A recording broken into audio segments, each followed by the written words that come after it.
Hello Leo, Sun, Moon, Rising, and Venus signs. Kamusta kayo? Sana po nasa mabuti kayong kalagayan. Welcome back po sa Star Tarot. Kung bago kayo rito, welcome din kayo. Thank you sa inyong support. I truly appreciate it. God bless you all. Po na mensahe ni Leo ay change in the wind. Ayan, so merong shift dito na mangyayari sa buhay ninyo, Leo. Maaaring yan ay mga pagbabago sa iba't ibang parte ng buhay ninyo. Pagbabago sa sitwasyon, maaaring ganon. Maaari din naman na change of heart ito ninyo, or maybe some of you are having a cold feet sa ngayon, no, regarding sa mga naging desisyon ninyo or sa mga plano ninyo. Maaaring may mga pagbabago kayo, yung mga biglang pagpalit ng inyong desisyon dito, maaaring ganon din ang ganap. What else for Leo? We have Imagine. Ayan. So, parang parang panawagan ito sa inyo, Leo, na once and for all, maging sigurado kayo kung ano nga ba talaga ang gusto ninyong makita, gusto ninyong ma-manifest sa buhay ninyo. Parang this is, ang calling on you para na maging sigurado kayo about yourself, kung ano nga ba talaga ang dream ninyo, ano nga ba yung mga goals ninyo, ano nga ba yung mga heart's desires ninyo, yung ganon.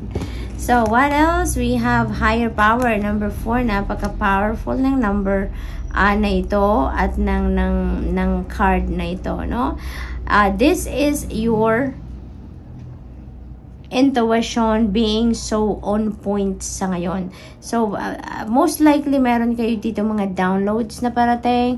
Maaaring meron kayo ditong mga intuitive messages dito, Leo, na parating. At yan ay bilang gabay sa inyo sa pag-navigate ninyo ng mga sitwasyon sa buhay ninyo sa ngayon. Kaya, it is extremely important for you to pay attention to your intuitive messages.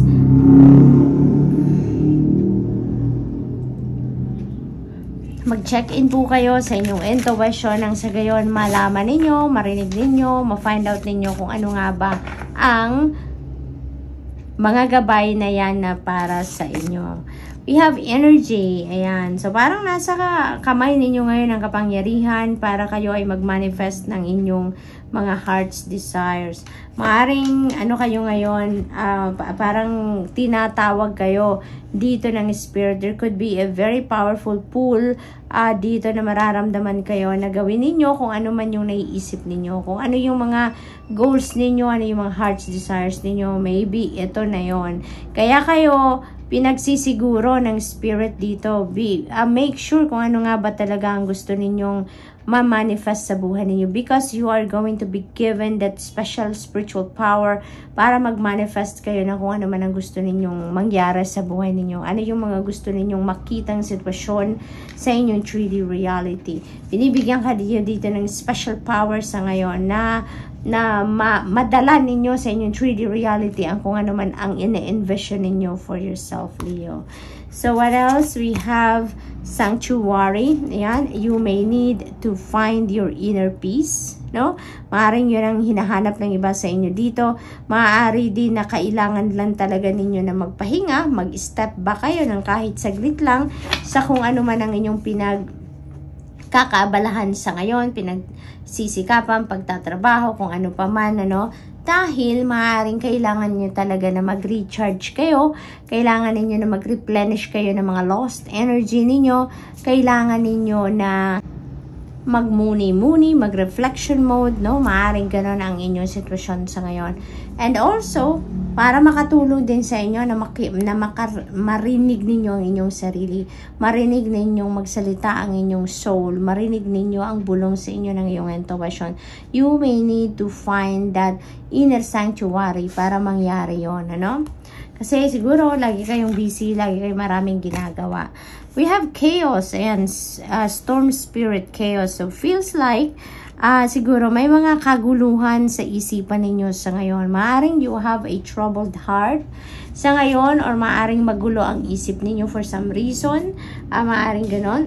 That could be related dito sa change in the wind. Maaring dahil sa biglaang pag-shift ng mga bagay-bagay, ng mga sitwasyon ninyo, kaya naguguluhan kayo. So, maaring internal conflict ito. No, yan ang napipick up ko dyan, Leo. So, what else for Leo for the week? We have 7 of Cups. Hindi malayong maguluhan kayo kasi marami kayong opportunity na kumakatok sa inyo dito. This is multiple opportunities coming in towards you. At kaya siguro kayo naguguluhan. Meron kayong internal conflict because there are so many options dito na nasa inyong harapan and maybe you can't figure out easily kung alin ang mas kukunin ninyo, kung alin ang para sa iyo, kung ano yung mas magiging maganda para sa inyo, no? So, maaaring ganun ang ganap dito. But, of course, in times of chaotic situation, in times of troubled mind, in times of confusion, ang napaka-effective na gawin ninyo dyan is makinig kayo sa inyong intuition. Kasi when you allow your intuition to be your guide, makakasiguro kayo na mapipili ninyo kung ano ang best para sa inyo. Hindi lang yung tama para sa inyo, but kundi yung best para sa iyo. Kaya, pakinggan nyo po ang inyong intuition. Pakinggan ninyo ang bulong ng sarili ninyo because your soul knows as well, no, kung ano yung best para sa iyo. Okay? So, what else? We have 7 of Swords. Ayan. So, dalawa na tayong 7, ano? So, we have 7 of Cups when we have 7 of Swords. So, this is synchronicity right here, Leo. Please look up for the meaning of number 77 po for more guidance, okay? So, dito naman kay 7 of Swords, this is an energy of the cheater, liar, and stealer. No? Kaya mag-iingat po kayo dito sa mga taong nasa paligid ninyo, sa mga pakikipag-usap ninyo, sa mga katransaksyon ninyo.